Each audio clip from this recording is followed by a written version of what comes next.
And the thing that I hear over and over and over again is like, I've got the car, I've got the house, I've got the wife, I've got the career, I've got money, but there's something missing.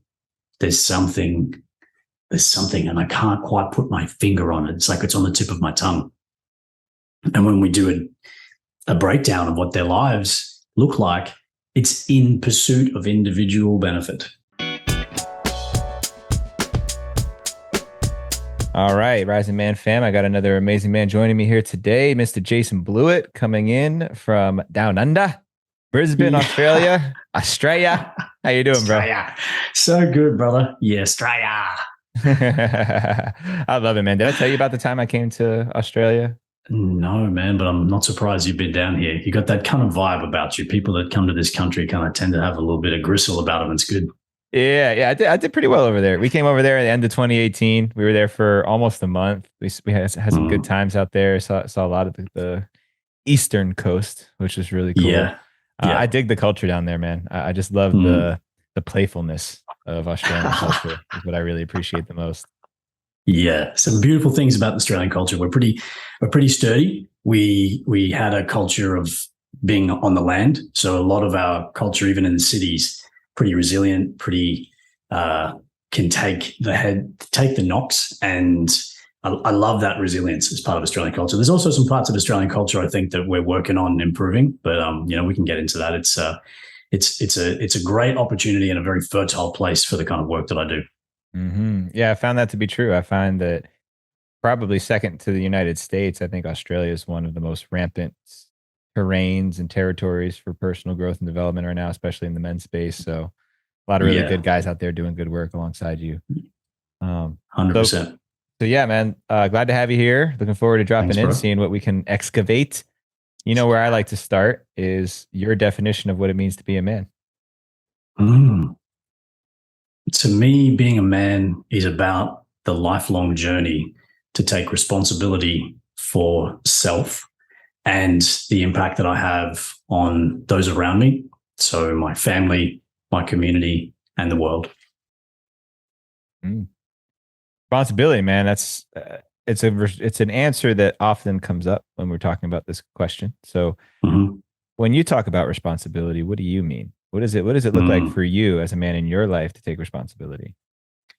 Yeah, I like to talk a lot about design, and understanding the human design is a big part of the work that I do, and understanding what I'm inclined to desire as a man, and what my design, as in my evolutionary design, has me wanting to do and to be.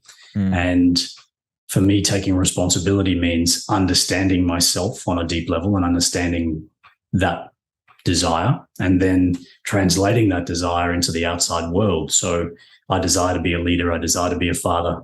I desire to be a man who is making a positive impact. And so taking responsibility starts within, for me, around that deeper understanding.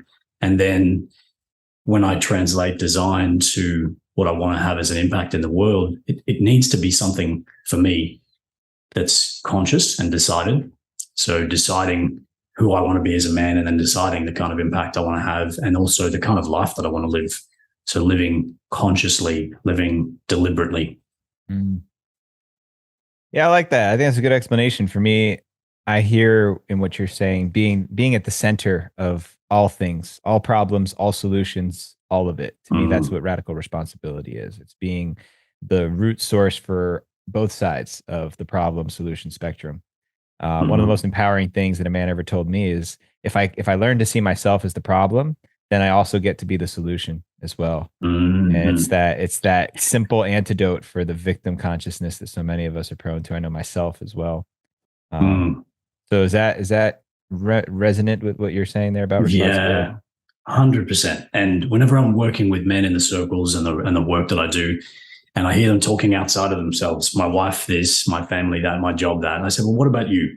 What's gone on with you that's the situation that you've created for yourself? What about you that, when I hear people talk about, I had a narcissistic partner, or I had these things going on outside of me, and I say, well, yeah, I hear that might be true, but also what is it going on with you that's either called that in, or that's enabling, or that's challenged to set a boundary in your life? So for me, it all comes back to self. Awesome. Well, let's use that as a springboard into what we came to discuss today. One of the Yeah. things that you said that I just think is such a cool topic. I personally, I'm very fascinated by it and could riff for hours. Have you read the book Sapiens? Okay. It's one of my Bibles. Of course. Yeah. I think that's for me, anyone who hasn't read the book Sapiens by Yuval Harari. Harari. Yeah. Yuval, there's a middle name in there too. Is it Noah? Yuval Noah Harari or Yeah. something like that? Sapiens. It's such a great dive into human history that is so much different than what most of us received in school. At least what I got in school. I know that for sure. The New Jersey public school system. And to consider different possibilities about what living on this planet could be like and what inhabiting these bodies could be like, and even in quotations should be like. That's what's up for debate here. So you said something to me before we started recording. I said, what do you want to talk about? You said, I want to talk about how we got to a place where we're living far away from the way we were designed. Let's start there. How were we designed to live on this planet? Yeah, it's a good question. Well, from best as we can understand, evolutionary biology gives us a lot of hints. Paleoanthropology gives us some information, but it's hard to assemble things before records, right? We can make best guess.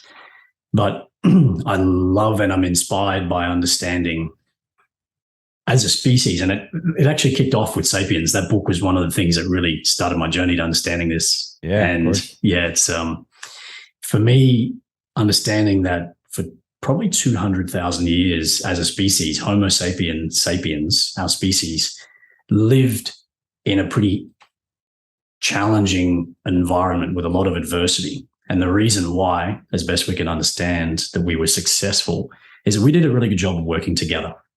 So human beings are the most prolific and successful species on the planet, arguably. And we did that even though we were not the strongest, not the fastest, not the toughest. We did that by working together. And what's happened over the last probably 5 to 10,000 years is we've gone from a model of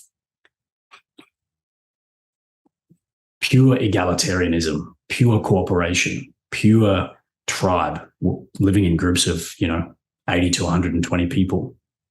You knew everyone, you were connected to everyone, and your benefit was their benefit, and their benefit was your benefit. So we are evolved physiologically, emotionally, spiritually, mentally to contribute. And all of our neurochemistry all aids the fact that we feel better when we're with others. We feel better when we're contributing. And so for me, what I take away from our design is living in tribes, contributing, being connected to other humans in our experience of life, and having a culture that supports that contribution and connection. And a big challenge I see for the way that we're set up now is that we've departed from that. We went from hunter-gatherer societies that were cooperative to this agricultural and then industrial society that was all about the individual pursuit of benefit, the individual pursuit of career, making money for exchange. Let's blow that up for a second. Why? Yeah. Why did individuation become so important and valued? At least either in your opinion or in your research. Yeah, my understanding is that when we started planting our food, when we needed to protect our land as belonging to us, Indigenous cultures, and we look at a great example in Australia, Indigenous people here didn't believe or didn't have a concept of land ownership as we understand it today. They belonged to the land as opposed to the land belonging to them. Once we planted our food and we needed to defend our land and took ownership, it then started a whole chain of events that created warfare, ultimately created civilizations that needed to put borders, countries that had boundaries, kingdoms that had walls around them, because we needed to defend the thing that we relied on in order to survive. And from there, yeah. Sorry to cut you off, but right. I mean, I think there's something there that we need to really dig into, because the idea, I don't believe, and you could disagree, that the idea of possession started with land, quote unquote, ownership. I think that I Yeah. think that possession in general must. I'm guessing, obviously, there's no one we can ask, but Mm, I would wager to say that possession of things or objects or whatever existed mm. before the agricultural revolution, right? So, It definitely did. and if that's Yeah. the case, then it makes me curious as to, well, why did this idea of possessing land, why did that Mm, have such a shift in the influence of moving away from this collaborative living to more of an individual pursuit of success and food caches and wealth, mm. etc.? That's what is it about the land, you think?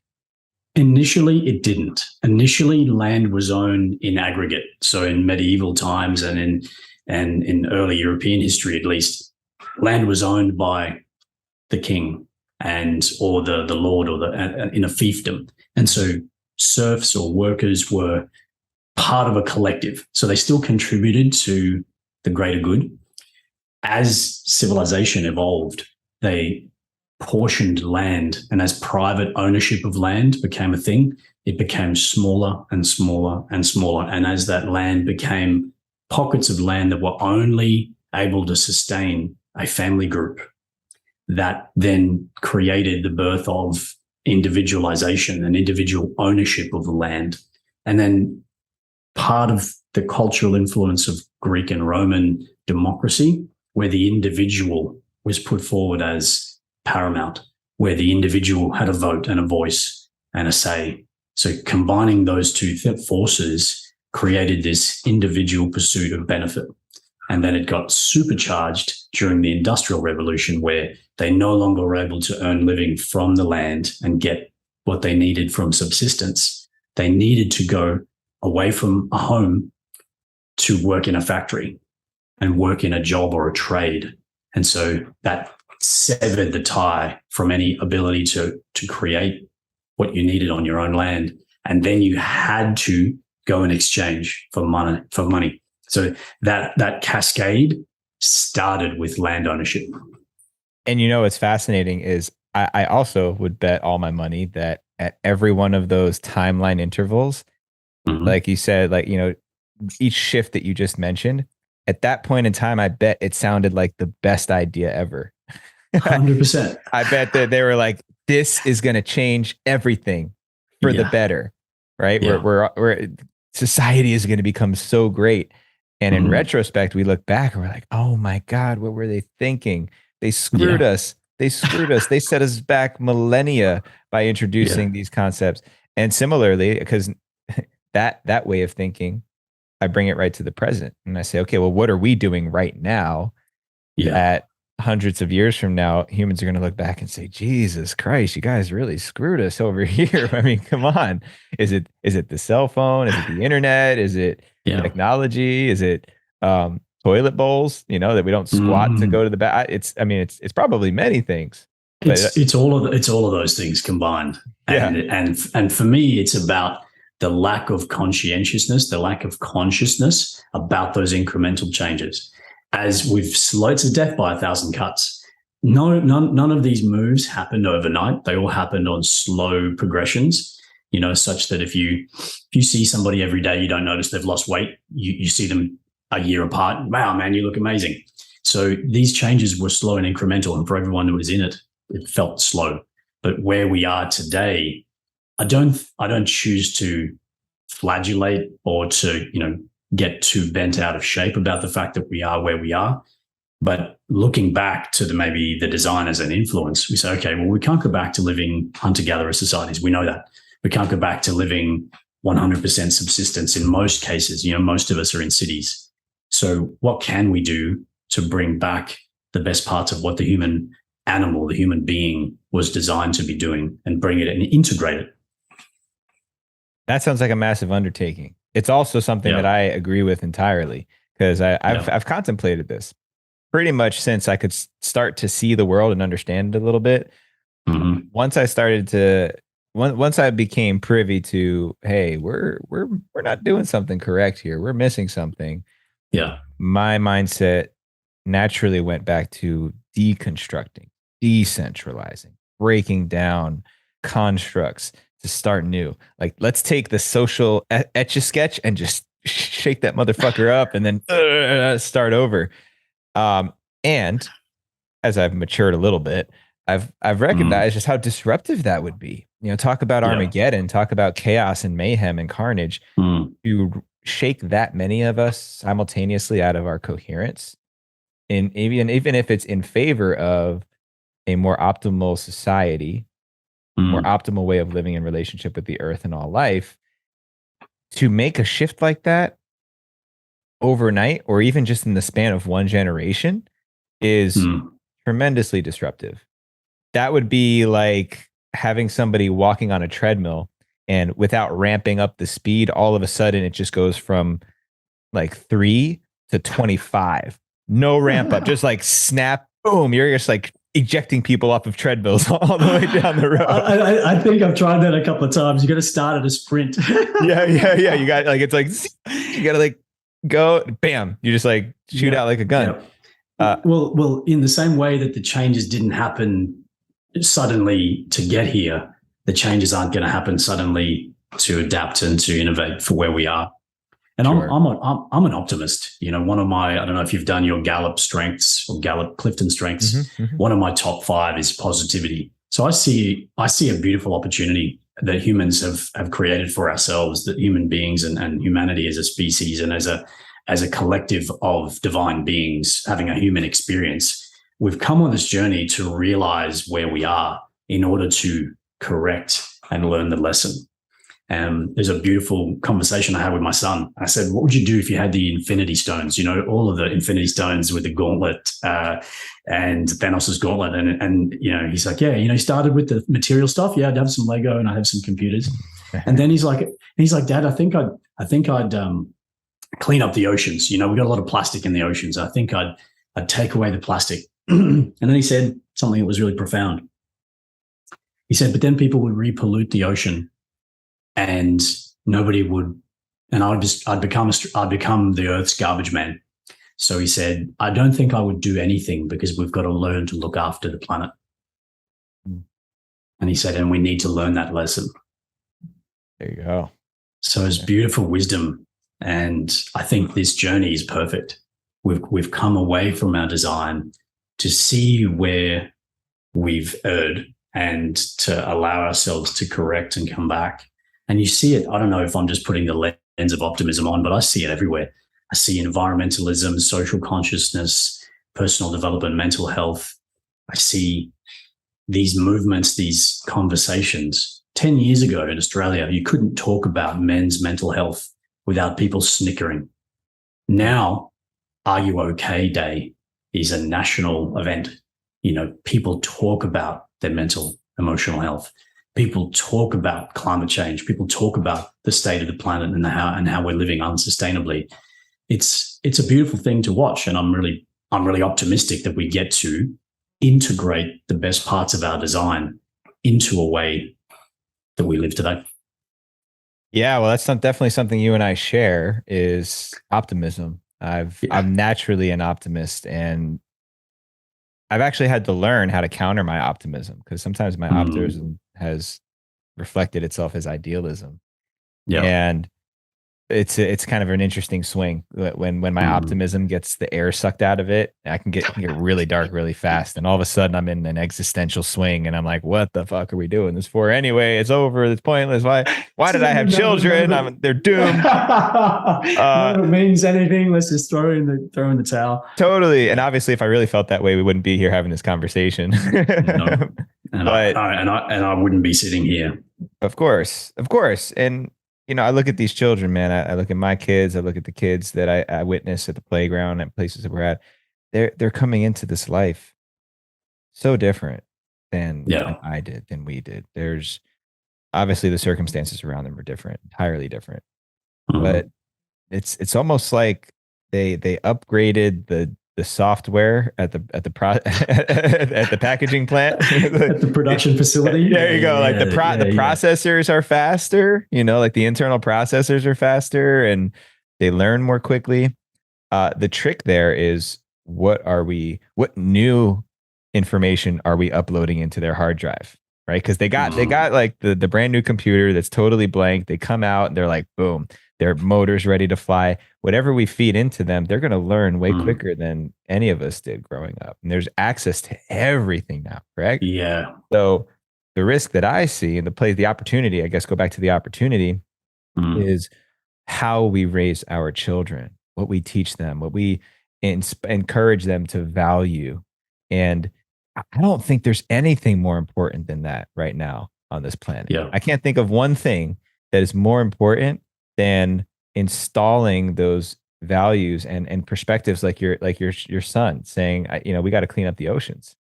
Being able to produce that and have that context for life and purpose on this planet. Because I wasn't thinking about cleaning up plastic. I mean, when I was younger, they were just trying to get us not to throw trash on the streets. They're like, hey, listen, just make it into the can.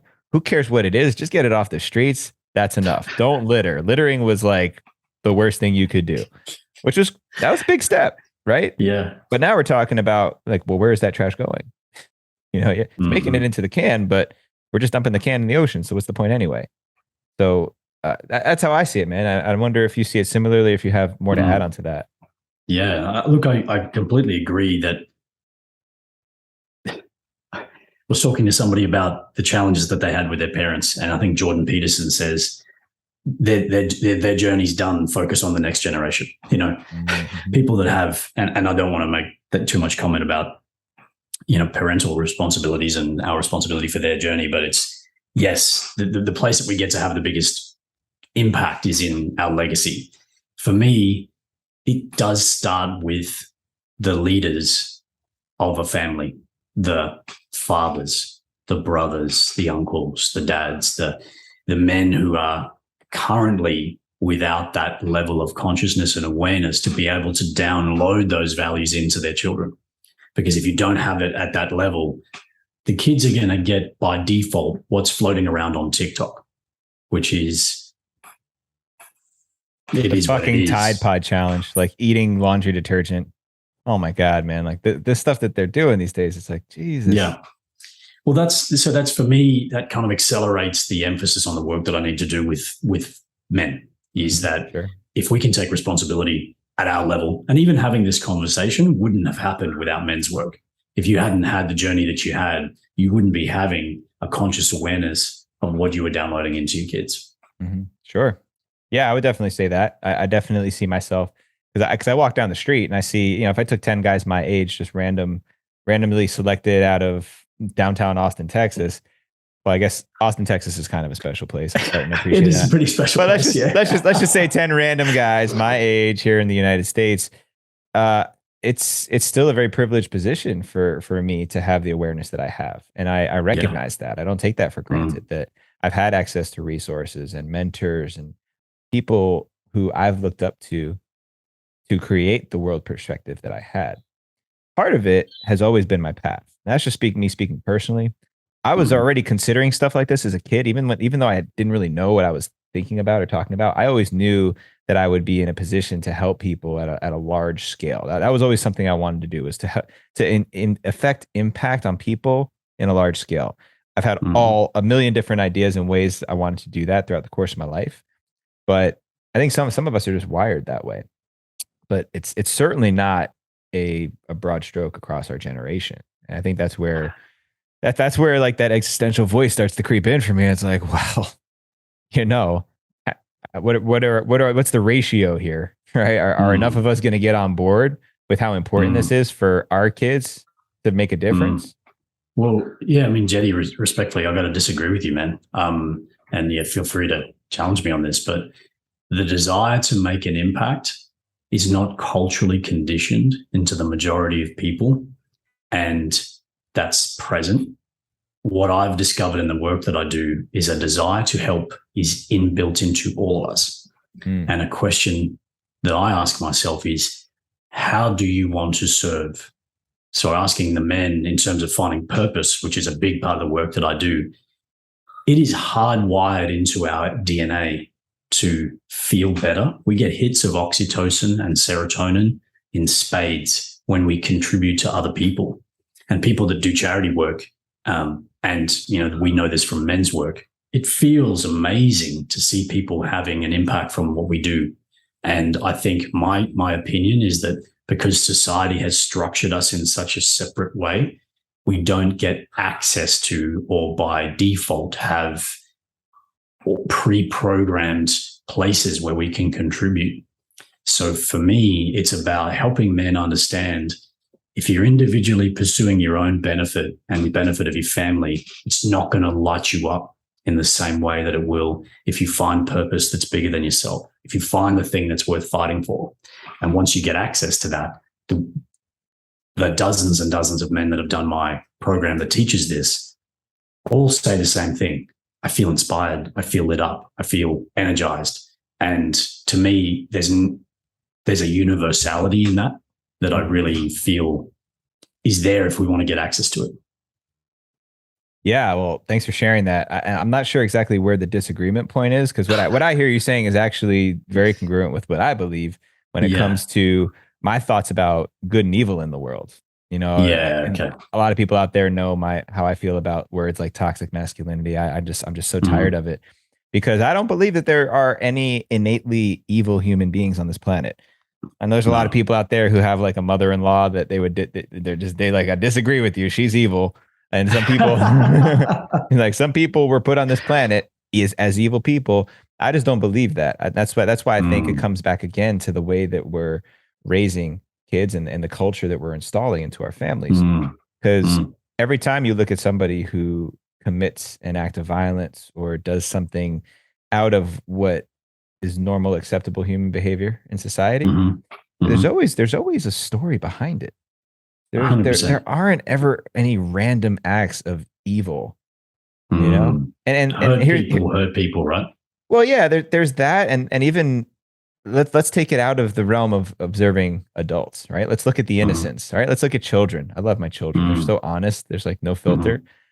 My son does things that are hurtful. Like he'll physically hit me and my wife and his sister, his younger sister. He'll say things that are hurtful. Like he'll use words that he knows have a charge behind them, but there's always something behind it. He doesn't really want to hurt us. He's trying to communicate and express himself. And I don't think that fundamentally, I think that is exactly the same as a 30-year-old man who walks into an apartment building and shoots 8 people because of something that's happened in his story or his experience.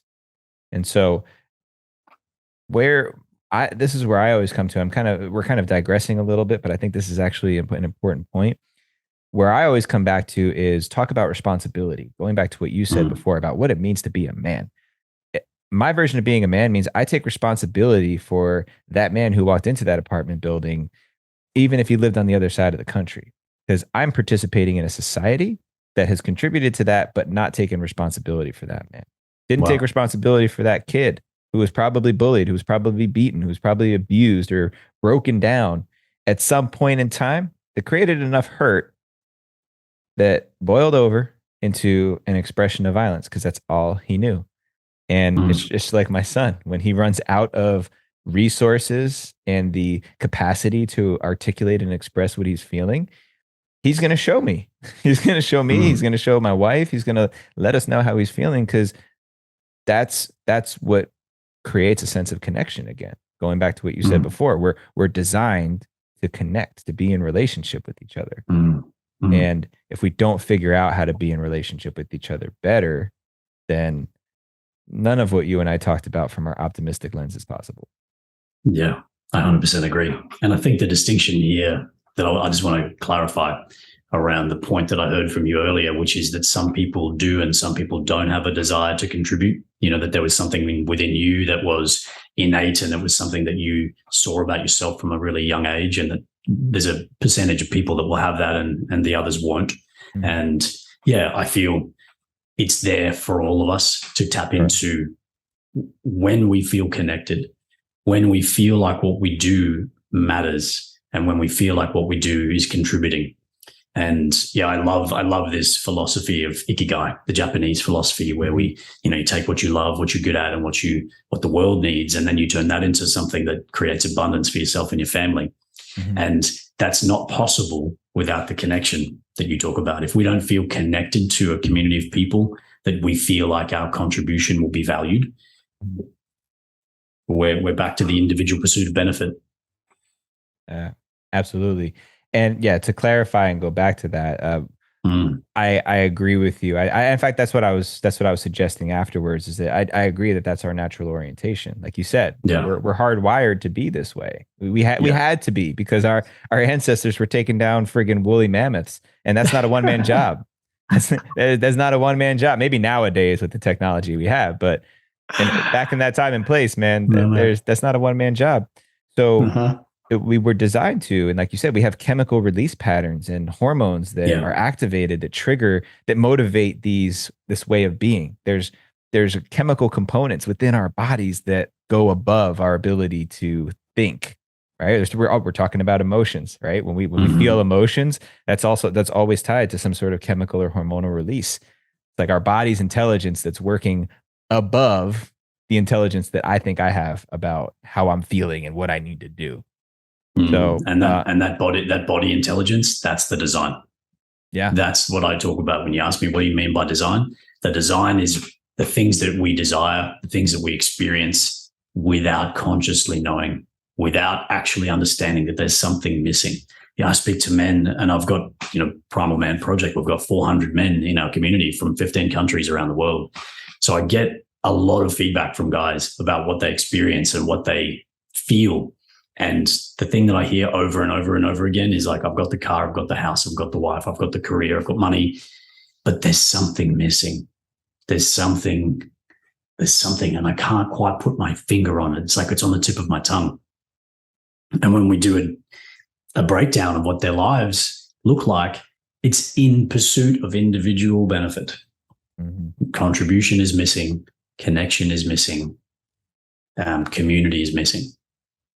And when you install those things, this cascade of happy chemicals, this cascade of physiology that's designed to have us collaborating goes into effect in a beautiful way, as it's been evolved over millions of years before we were humans, and then hundreds of thousands of years. It's a perfectly tuned machine that is gearing us to be in connection with others. I agree with that. It actually reminds me of a piece of advice I've doled out over the years when it comes to people who are really depressed or in that low state, like all of us have been at some point in our lives. I usually say, if you can't muster up the energy to do anything, if you can't think your way out of depression, which is, because it is sometimes it's hard, like you said, we're going back to the chemical components, right? Like sometimes our body's chemistry is out of whack, and it's hard to pull myself out of that dark hole. Then one of the simplest things to do is to go out and find a way or place to be of service. Find somebody that you can be of service to. Go volunteer at a soup kitchen. Go walk your neighbor's dog. Something. It doesn't even have to be a grand gesture, but something that will flip that chemical faucet in our brains over to the other side long enough to remind us, oh yeah, actually, I do have purpose. I do have value. It gives us that physical evidence. And then, you get the chemicals all pumping in the right ratios again. And all of a sudden it's like, okay, now I'm back above the line again. I can function in the world. I love that. That's great advice. And it rings true from the neuroscientific perspective, because we rely a lot on dopamine. Our society is very geared towards pleasure, pursuit, going after it. And it's like the donkey with a stick that has a carrot on the end, and it's just dangling out in front. Dopamine is designed to drive us forward. But if all we're ever doing is pursuing money, pursuing career, pursuing success, you get depleted in that area. Neurochemically, it gets depleted. Sure. And the only way to rebalance dopamine is to get oxytocin and serotonin, the things that we get when we have a hug, when we contribute to someone, when we feel good about doing something that's of value. It actually rebalances our neurochemistry, which then gives us an ability to go after it and to top up that tank. So that's the neurochemical explanation of purpose, is contribution to others has us feel good, and so we can do more. Yeah, but man, it's so much easier just to take a pill that's going to do that, right? It's so much easier to just throw something down the Well, gullet that's going to make me feel yeah, differently, or rub one out that's going to yeah. make me feel dead. And that's let's talk about that for a minute, because Mm, it's so interesting when you really bring it down to the scientific level, and we're just talking about yeah, chemicals and chemistry. And yeah. I know a lot of people, chemistry wasn't their favorite subject in school, but if you Me really neither. take the time to understand, it's not that complicated. There's certain things that happen within the body that motivate us to do certain things. And there's certain ways to get those chemicals to release. A lot of these addictive patterns and behaviors we've created are shortcuts to, Hmm. like, I guess it's hacking, or maybe overriding the Yeah, normal chemical releases in our bodies, and shortcutting too. Shortcutting the system to yeah. get what our brain needs to feel good. Hmm. And you know, I get, we see it all the time. Sometimes it takes a lot more effort to be vulnerable and ask for a hug than it does to shoot something into my arm or Yeah, drink a bottle of something, right? yeah, yeah. And for me, addiction in our society is a feature of lost connection. And there's a great book of that title. And I think it's Johann Hari, who has an amazing book about this exact topic. And he talks about addiction is a disease of loneliness. And, I think about Alcoholics Anonymous. They are the most successful sobriety, organization, 12-step organization Mm-hmm. in the world, arguably one of the best personal development movements of all time. Mm-hmm. Their model is not to tell people to stop drinking. Their model is to replace what is ultimately loneliness and disconnection that has people pursuing alcohol with connection. They sit in circle. They do what we do. And lo and behold, people feel belonging, people feel acceptance, people feel the oxytocin and serotonin, which rebalances their desire to pursue dopamine. And dopamine is what you get when you drink alcohol, take cocaine, masturbate, have sex. I mean, some of those things are good, some of those things are maybe not so great for you, no judgment. But when you rebalance it with connection, it alleviates that insatiability about your desire that often drives addiction. So definitely recommend that book for anyone listening. Yeah. Say the name of the book again. It's Lost Connections, and Lost the author Connections. is, let me just pull it up and make sure I'm getting that right. Lost Connections by Johann Hari. He's a great author. He's done a number of different books. I really aligned to the work that I do around the way that society has taken us away from our design and basically the cost and the consequences of that. Mm-hmm. He's got another book as well, but I've can't think of it just now. Lost Connections, great book. Yeah, it's funny you mentioned Alcoholics Anonymous, because going back just a couple steps, I've never participated in Alcoholics Anonymous, but I know plenty of people who have, and I know that one of the Mm. first things that they do is they give newcomers a job, and the first job that you can Mm. earn is to be the one who shows up to make coffee. And there's such simple brilliance behind it, because going back Mm-hmm. to what you were just saying, it gives somebody a very simple, a very achievable way to give back. Right? People show up to Yeah. those meetings, and everybody wants coffee, right? Almost everybody wants coffee, right? People love Mm-hmm. coffee, and so it gives them a sense of purpose. If I don't show up and I'm the person who makes the coffee, people are not going to have coffee. Now, most folks will sell themselves out all life long, but to be responsible for people not having what they need, now Yeah. that's a higher stakes game. Yeah. So showing up, and you got to show up early to make the coffee, because you can't be Yeah. late and then people are sitting down, they don't have their coffee yet. So it's so simple, but giving somebody Love it. a job, giving somebody purpose, like you said, Mm-hmm. it's just a very basic way to start rewiring or rebalancing the neurochemicals in the brain. Yeah, I love that. Give somebody a job if you want to have them feel happy. Yeah. And that's Yeah. really what we're talking about when we talk about purpose, right? I mean, Yeah. we could use whatever terminology that we want, but work, purpose, job, passion, we're all talking about having something that creates an impact on someone else, someone or something outside of ourselves. Yeah. That's all any of us really want at the core. And anybody who's not connected to that, I believe, is just layers of woundedness, experiences that led them astray from that. Because going back to kids again, man, kids are such wonderful teachers. You go into a kindergarten classroom, especially when these kids have not had, because they're still so young, they haven't had those negative influences that exist in the world. They just help each other. They just Hmm. naturally want to work together. And yeah, there's like scuffles because there is that part of us that has boundaries and needs to learn how to defend and protect itself. But ultimately, there's that innate sense of I'm here to help you have a good experience and to make this experience around us better for everybody who's here. Hey, we're all in the same classroom. Well, it kind of feels like we're a little tribe. Okay, well, how do we work together here? What's the objective today? Okay, cool. Yeah. We're all gonna get seated and have lunch together. Awesome. Let's figure out how to do that well. And when you see kids collaborating together, helping each other out, showing and expressing affection to one another, concern, you know, when you see concern in a child's eyes, like Mm. at that age 4, 3, 4, 5, when their emotional intelligence is really starting to upgrade, it's unbelievable, man. It's moving.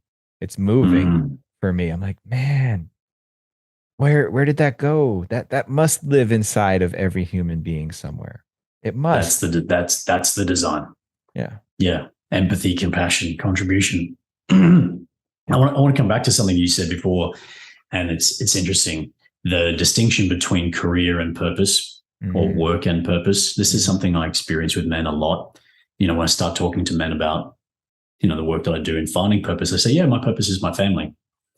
And what I see in men that I work with who are in their late 40s, who've got kids that are moving out of home, who maybe have a divorce or a family separation, their whole world collapses. mm, And they have this existential crisis of, well, what's my purpose if it's not my family? Or what's my purpose if I lose my job? And that was my purpose. So I see a risk in attaching purpose, or collapsing the concept of purpose and career, or purpose and family. The way that I've taught men to create purpose is to go bigger.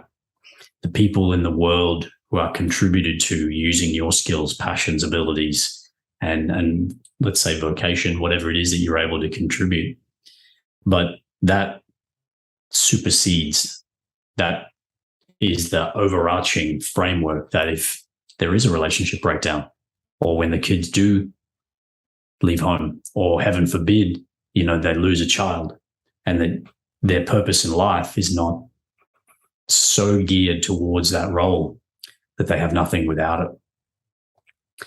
So I tell my son, I love you.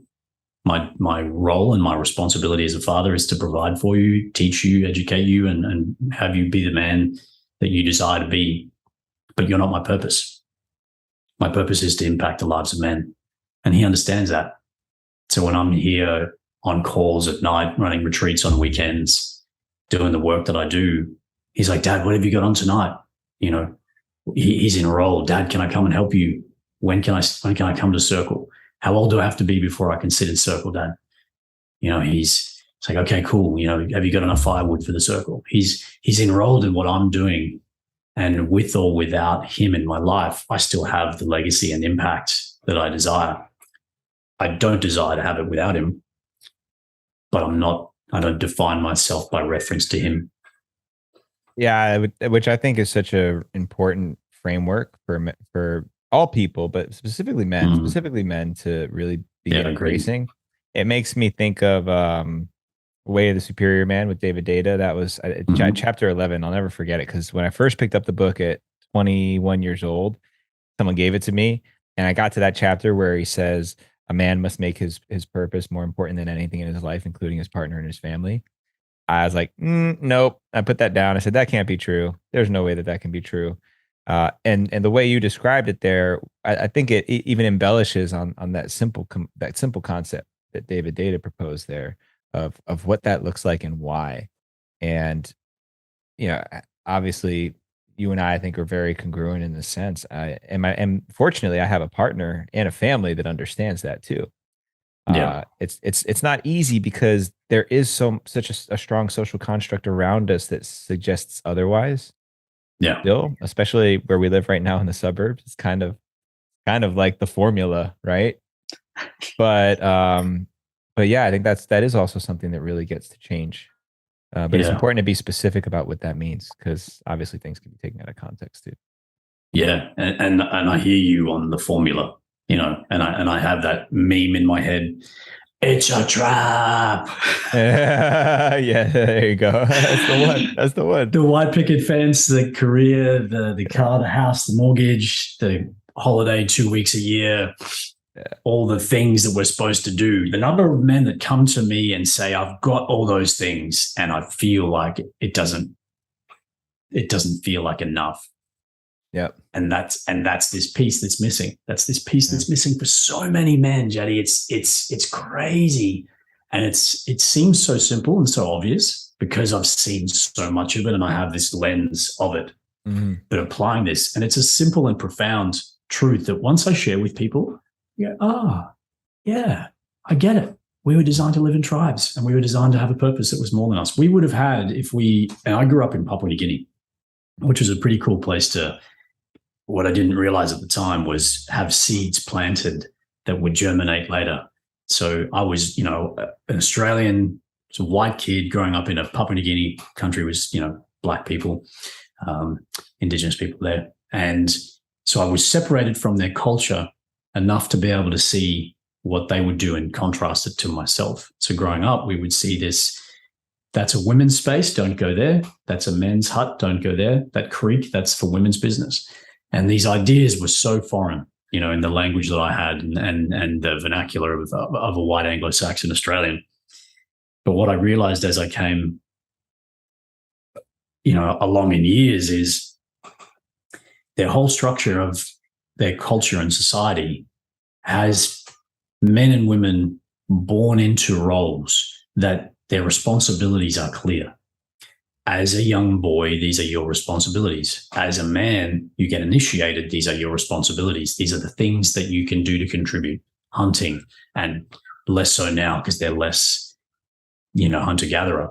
But in their traditional ways, these are the things that your purpose prescribes you can do to contribute. Because we don't have that by default, we have to design it. I love that, man. Yeah, so much good stuff in there. I hear a lot of earmarks in the book of this conversation that we can come back to next time, but we're just about at time. So I want to make sure we get through these lightning questions, and then you can tell people where to go to find out more about what you're up to with Primal Man Project. Here we go. I'm going to fire away. What is one thing you've learned that you wish you knew when you were 18?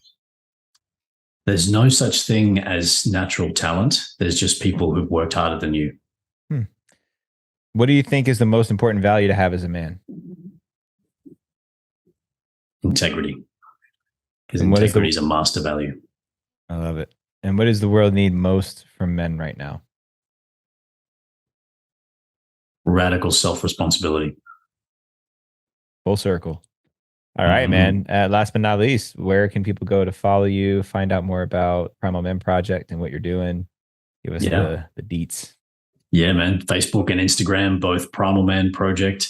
I've got a link tree on the Instagram that will give you the download on our different programs. If you're in the Southeast Queensland corner, some of your viewers may be, we do men's circles and retreats. If you're online anywhere in the world, we actually run an online men's circle that's a free space and a free Facebook group. So if you're interested, you can join the group from the Instagram link tree, or you can, book a call, jump on a connection call with me to have a chat about any of the work that I'm doing and hear about how we can help you level up.